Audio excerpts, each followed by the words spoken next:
Hi ಸ್ನೇಹಿತರೆ, ನಮಸ್ಕಾರ. ಇವತ್ತು ಬಿಸಿ ಬಿಸಿ ತಂದೂರಿ ಚಿಕನ್ ಮಾಡೋಣ. ಸಿಂಪಲ್ ಆಗಿ ಒಂದು ಕುಕ್ಕರ್ ಇಟ್ಕೊಂಡು ಈಸಿಯಾಗಿ ಮನೆಯಲ್ಲೇ ಮಾಡ್ಕೋಬೋದು. ಅದು ಯಾವ ಥರ ಮಾಡೋದು ಅಂತ ತೋರಿಸ್ಕೊಡ್ತೀನಿ, ಬನ್ನಿ ನೋಡೋಣ.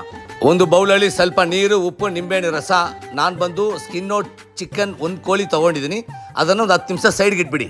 ತಂದೂರಿ ಮಸಾಲ ಪೌಡರ್, ಖಾರದ ಪುಡಿ, ಗರಂ ಮಸಾಲ, ಜೀರಾ ಪೌಡರ್, ಸ್ವಲ್ಪ ಎಣ್ಣೆ, ಕಾರ್ನ್ಫ್ಲವರ್, ಮೊಸರು, ಕಸ್ತೂರಿ ಮೇಥಿ, ಸ್ವಲ್ಪ ಉಪ್ಪು ಹಾಕಿ ಚೆನ್ನಾಗಿ ಮಿಕ್ಸ್ ಮಾಡಿ. ಆಮೇಲೆ ಶುಂಠಿ ಬೆಳ್ಳುಳ್ಳಿ ಪೇಸ್ಟ್ ಹಾಕ್ಕೊಳ್ಳಿ.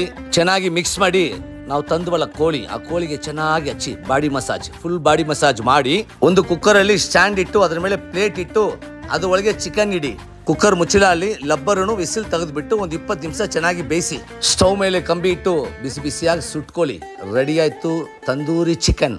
ಎಷ್ಟು ಸಿಂಪಲ್ ಆಗಿ ತಂದೂರಿ ಚಿಕನ್ ಮಾಡ್ಬೋದು ಅಂತ ತೋರಿಸ್ಕೊಟ್ಟಿದ್ದೀನಿ. ಅದಕ್ಕೆ ಹೇಳೋದು, ಸ್ಟವ್ ಮುಂದೆ ನಿಂತಿರೋವಾಗ ಲಬ್ಬಿಂದ ಕುಕ್ ಮಾಡಿ ಸುಮಾರು ಅಡಿಗೆನೂ ಸೂಪರ್ ಆಗಿರುತ್ತೆ. ಬಿಸಿ ಬಿಸಿಯಾಗಿ ಮಾಡ್ಕೊಳ್ಳಿ, ಕುಚ್ ಕುಚಾಗಿ ತಿನ್ಕೊಳ್ಳಿ, ಮಜಾ ಮಾಡಿ ಸ್ನೇಹಿತರೆ.